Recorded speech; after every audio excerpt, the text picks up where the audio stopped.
Kerbela deştine gamli karivan gelir. Kerbela deştine gamli karivan gelir. Dur ya Hüseyin Zeynep'in kâmeti kemal gelir.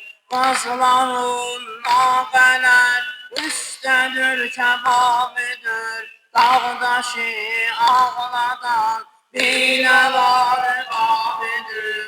Kızların nağeler üstədir kebabidir. Dağdaşı ağladan bile var abidir. Ya Hüseyin, ya Hüseyin, ya Hüseyin, ya Hüseyin, ya Hüseyin,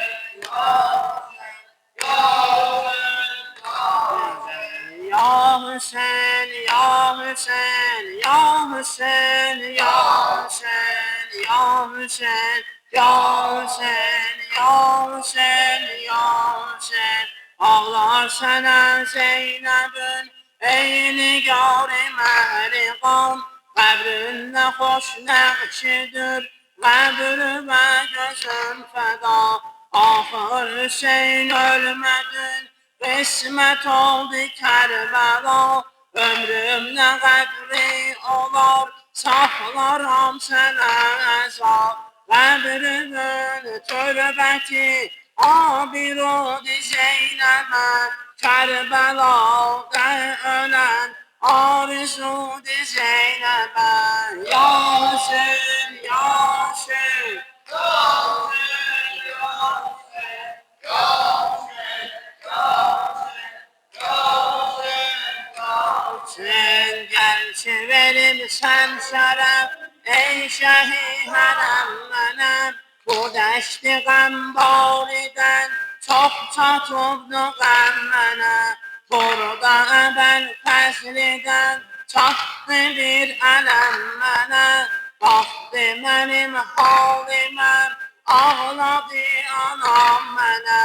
Vurdular başımə, taziyan edilmədim. Qəlbimi etdilər, şanə şanə bilmədim. Ya Hüseyin, ya Hüseyin, ya Hüseyin, ya Hüseyin, ya Hüseyin, ya Hüseyin, ya Hüseyin, ya Hüseyin. Mən Leyla basam bağrına, qəbri paki əkbəri. Lay lay deyir oğluna, başda haram əcəli. Oxşayırlar qızların, yar əli kəbutəri. Yorulan ahurlərin, axtarırlar əsəri. Ağlayan daş yolan, qızların fəda sənə. Quncigar Zeynəbin, saxlayar əza sənə.